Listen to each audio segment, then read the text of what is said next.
and I really also take offense, sorry, Mr. Trump, took offense to your idea that Pierre Poilievre wasn't good enough to lead the Conservatives. Wayne Gretzky, I mean, he's great. He is the great one. He skates to where the puck is going. It's not going to MAGA. The puck is on a Canadian ice rink. And by the way, Mr. Trump, please, before making public pronouncements that Wayne Gretzky should run for prime minister, give yourself or get yourself a briefing on the nature of parliamentary democracy, a Westminster parliamentary system, and a constitutional monarchy where no one runs for prime minister. We have elections for members of parliament. We don't get to pick and choose among our billionaire friends for who gets a seat at the cabinet table. If they're not an elected member of parliament, well, Canadian system is different from that of the United States of America. I suggest that Mr. Trump find one of his grandchildren's school books and look at the year 1776, which may explain a few things to him about why our systems of government are different. I don't want to belittle Mr. Trump, but on the other hand, hey, Donald, have we got a deal for you? You think we want to be the 51st state? Nah, but maybe California would like to be the 11th province.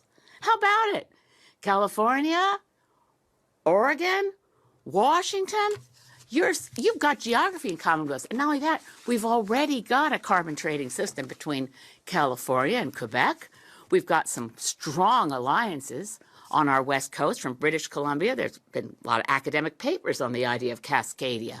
So California, Governor Newsom, and Washington State, Jay Inslee, and newly elected Governor of Oregon, Tina Kotek. How about it?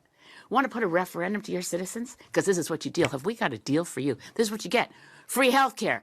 Universal free health care. No more one-year-olds who suddenly fall off the Medicaid list and their parents are in the news because they're trying to do a GoFundMe so they can get their daughter to a doctor.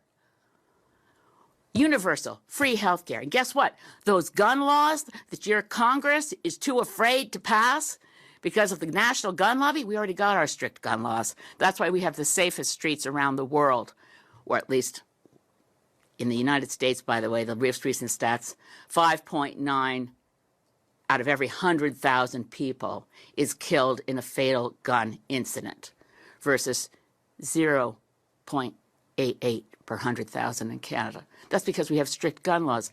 California citizens, Oregon, Washington, safer streets. Here we already have good gun laws, and women have a right to an abortion under our universal health care system.